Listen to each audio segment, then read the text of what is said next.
Horowitz is on the end zone, presented by TiVo alongside Ian Eagle. I'm Jason Horowitz. Glad to be with you as we head into Week 12 here of the NFL season. We're in New York. Randy Cross with us in Atlanta, as always, and on CBSSports.com, and, of course, on your TiVo DVR via TiVocast. And Ian, first of all, happy Thanksgiving. Oh, thanks, Jason. It's been a blessing to be with you guys. This has been a lot of fun. Matchup of the weekend we're going to do here. The matchup of the weekend. I think that's the important part. That's the key. Because Detroit and Green Bay is a fantastic matchup. That's Turkey Day. It's too close. Matchup of the weekend. We want to let this build up. And in this case, guys, I think it's not so much the best game as it is the most important game. Denver at Chicago. And let's face it, the AFC West is still up for grabs, and the Denver Broncos have as good a chance as anybody because the Kansas City Chiefs have struggled. We know that the San Diego Chargers can't seem to get their act together, and the Oakland Raiders are a lost cause. So, Randy, Denver heads into this week needing a victory against the Chicago team that also is trying to keep their slim playoff hopes alive. The Broncos seem to have the edge, but does Mike Shanahan's team deal with prosperity well?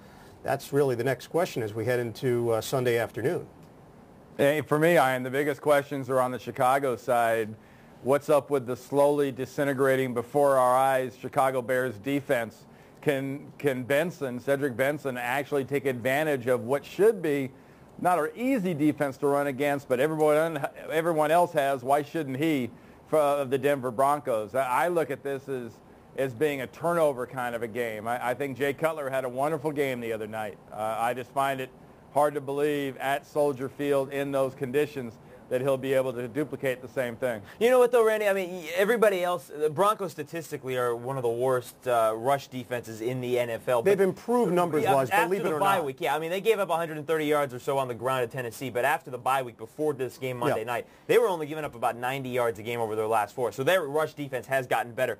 But you put it on Cedric Benson, Randy. I mean, he's had one game this season where you could say, all right, he had a good game. One game for the guy that they got rid of Thomas Jones for. Yeah, but wait a second. And Randy, I want to hear your thoughts as well on this. If you look at the numbers from last week, it's not as if Lovie Smith gave him an opportunity to go out and win the game. But 11 touches. Has he earned it? Can you actually look me? He's their number one guy. I understand. But has he actually done anything this season which you can say Cedric Benson has earned his playing time on the field? He fumbles the football. Well, has he earned it? No, he hasn't. But when you start the game with, a 42-yard run, that might be a hint. Only 11 carries. I think he needs more carries to find a rhythm. I'm certainly not one to celebrate the talents of Cedric Benson. I thought they made a mistake letting Thomas Jones go, who was part of the heart and soul of their offense. But give the guy an opportunity to at least lead the team in that category. Does he not remind you of Curtis Enis, a top 5 draft pick of the Bears a few years ago who did absolutely nothing with Chicago? Does that not ring a bell to anybody else? Enis was given... It's a pretty close analogy, and I think they have one thing in common.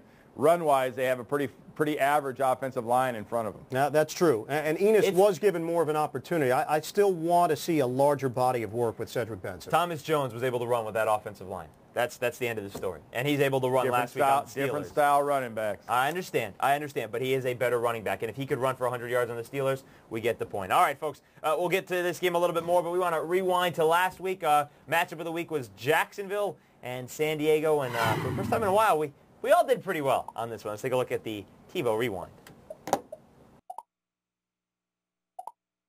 I've gone back and forth on this matchup, and I'm settling in on Jacksonville because San Diego is a wounded football team right now. I know they're 4-1 in their last 5, but I looked at their reactions following that Indianapolis game, and they didn't look like a confident group. LaDainian Tomlinson looked stunned.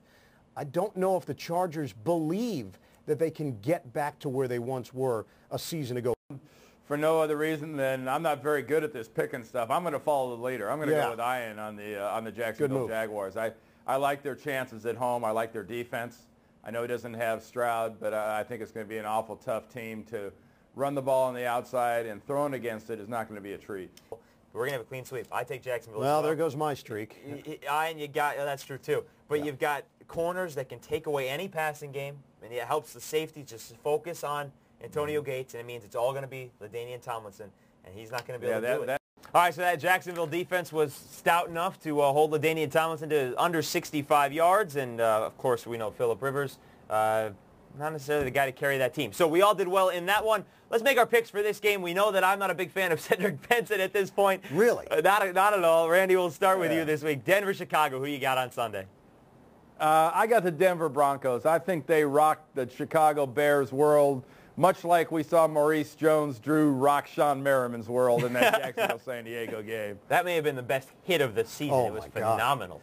I am going to take the Chicago Bears in this one. Denver has lost 3 straight to NFC opponents, 5 of their last 6 against teams from the NFC. I know that Denver appears to be the best team in the AFC West. It's a mediocre division. I think 9-7 will probably win you the division. Chicago, Rex Grossman, he seems to have 9 lives. I think this is one of the weeks where he emerges and actually plays well enough to win. Bears get the win over Denver. I'm going to take Chicago as well for some of those reasons, but more so than that, they know that if they don't win this game, their playoff hopes are done.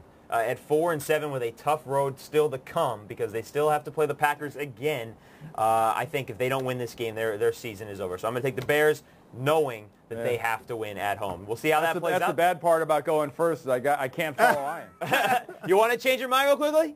No, he's not. Give me the Bronx. Come on, you know that. I understand that. All right, folks, we'll see how that goes next week. Plenty more to come on the End Zone presented by TiVo on CBSSports.com and always on demand there. And, of course, on your TiVo DVR via TiVo Cast. Plenty more to come. Stay tuned.